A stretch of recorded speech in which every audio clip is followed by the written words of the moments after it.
Panorama group, जो सोचता है वो करता है। आपके अपने सपनों का आशियाना।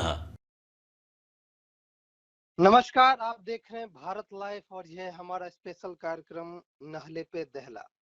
जैसे कि आप सभी दर्शकों को पता है, बिहार के राजनीति में कभी भी कुछ भी हो सकता है और कभी भी कुछ भी देखने को मिलता है। हमेशा कुछ न कुछ नया खबर देखने को आप सभी को मिलता है।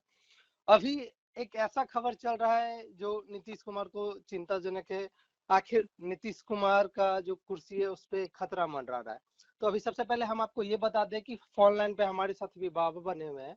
बाबा, एक प्रश्न है कि नीतीश की सीएम कुर्सी पे आखिर कौन बैठेगा और मोदी का हनुमान सेठ है या एक तीर से कई शिकार, ये आखिर क्या है ये मामला? देखिए, सबसे बड़ी बात है कि जो बिहार की राजनीति है, जी। वो लगातार नए-नए स्वांग रचती है।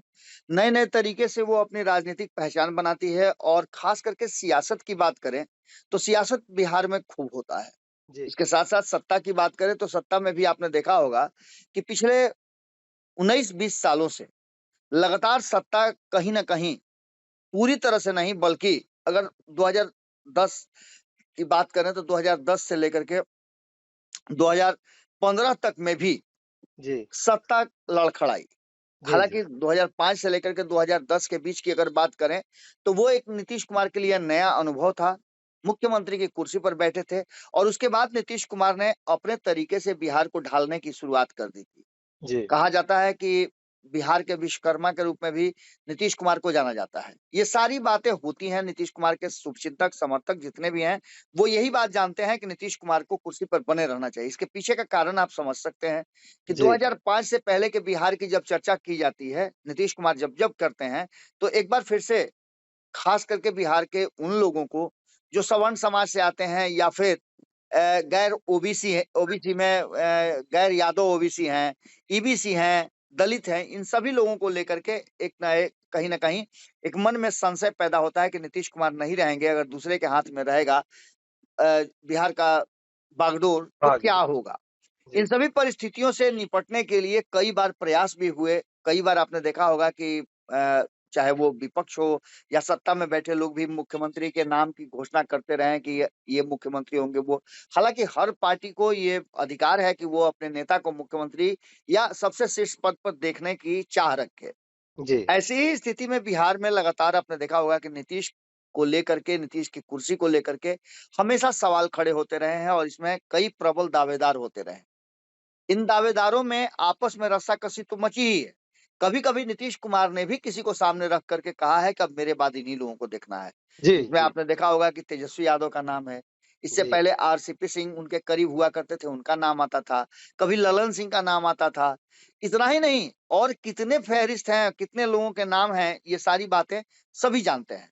बिहार जी। विधानसभा चुनाव 2025 के लिए अब नई रणनीति तैयार होने लगी है, सभी अपनी-अपनी तैयारियाँ शुरू करने लगे हैं और इसको लेकर के अपने-अपने हिस्से से अपनी-अपनी पार्टी की तरफ से नेता का चुनाव भी होने लगा है। एक तरफ आपको पता है कि 3 चेहरे तो साफ-साफ नज़र आ रहे हैं। पहला नीतीश कुमार और नीतीश कुमार के लिए उनके विरोध में 3 नाम सामने नज़र आ रहे हैं। प्रशांत किशोर का नाम नया आया है जो 2 अक्टूबर के बाद और तेज़ होगा, जब उनकी जी। पार्टी अस्तित्व में आ जाएगी। दूसरा, तेजस्वी यादव लंबे समय से इंतजार कर रहे हैं मुख्यमंत्री बनने की, क्योंकि उनकी पार्टी की लेगेसी है और उनके पिता और माता दोनों मुख्यमंत्री रहे हैं, तो उनके लोग, उनके समर्थक समझते हैं कि उन्हें भी मुख्यमंत्री बनना चाहिए। इसके अलावे चिराग पासवान की भी बात आपने सुनी होगी। लगातार चिराग पासवान की तैयारियां शुरू हो गई हैं। चिराग पासवान ने पैरेलल नीतीश कुमार के बिहार फर्स्ट, बिहारी फर्स्ट एक कार्यक्रम भी अपना जारी रखा है। ये सारी परिस्थितियां तो है ही, भारतीय जनता पार्टी अपना भी सीएम बनाने की होड़ में लगी हुई है। हालाँकि जी। भारतीय जनता पार्टी ने किसी नाम को आगे नहीं किया है, लेकिन बार-बार ये कहा जाता है कि नरेंद्र मोदी के हनुमान हैं चिराग पासवान। अगर चिराग पासवान के चेहरे पर बिहार की जनता भरोसा करती है, तो चिराग पासवान को नीतीश की तरह एक बार फिर से एक गैर भाजपाई मुख्यमंत्री नज़र आ सकता है। अब इसके लिए तो बहुत सारी स्वांग करने पड़ेंगे, बहुत सारी रचनाएँ रचनी पड़ेगी।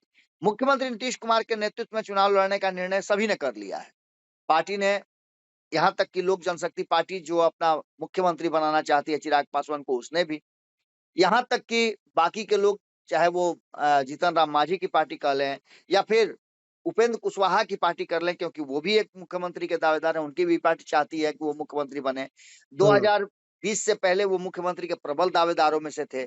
जब वो जदयू में वापसी किए थे, अपनी पार्टी का विलय किए थे, तब भी वो मुख्यमंत्री के दावेदार के रूप में देखे जा रहे थे।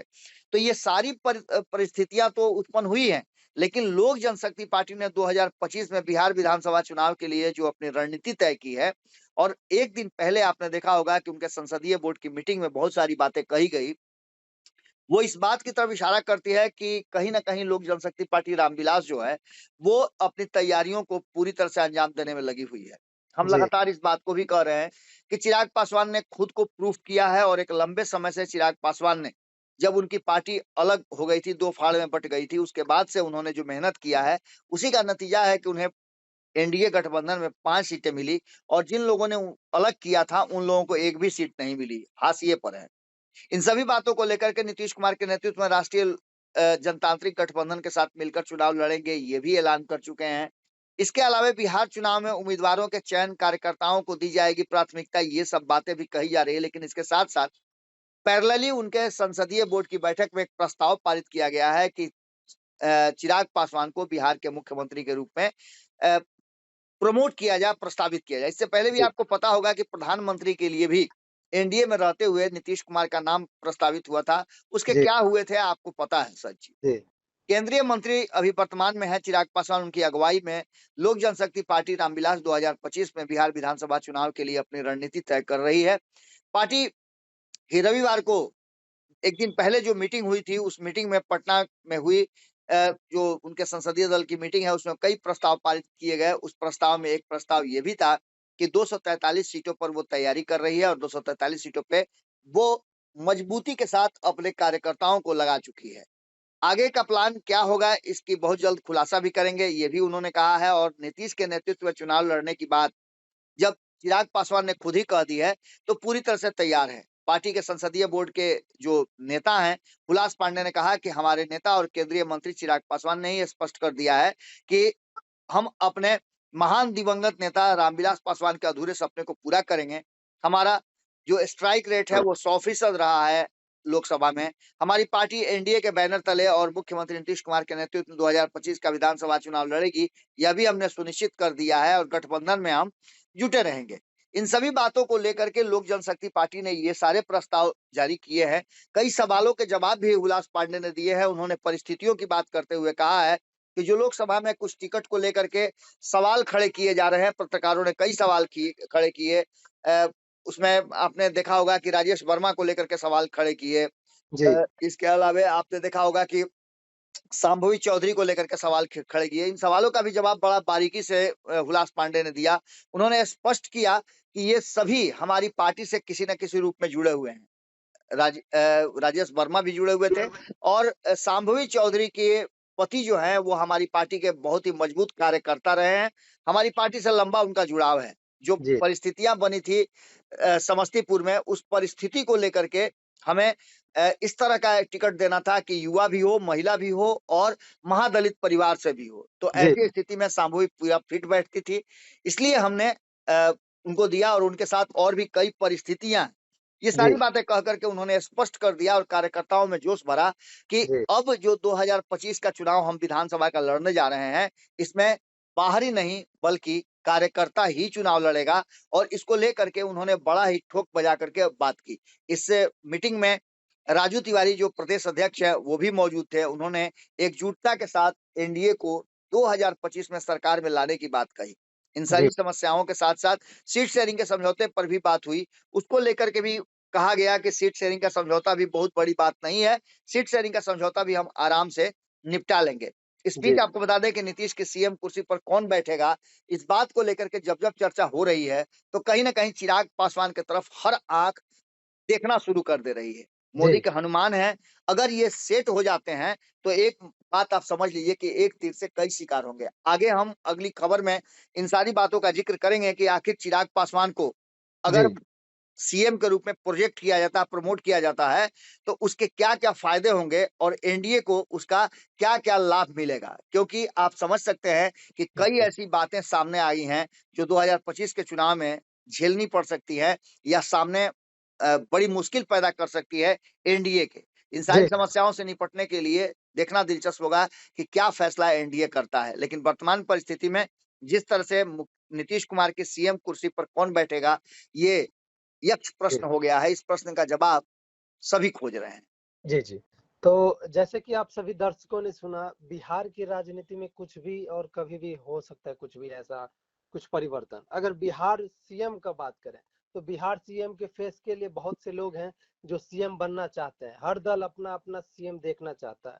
अब देखना यह बहुत दिलचस्प होगा कि आने वाले विधानसभा चुनाव में किसका सीएम फेस होगा या फिर से नीतीश कुमार ही सीएम होंगे बिहार के। इसी प्रकार का खबर देखने के लिए हमारे साथ बने रहे। भारत लाइव पर खबरें जारी रहेगी। तब तक के लिए धन्यवाद। पनोरमा ग्रुप, जो सोचता है वो करता है।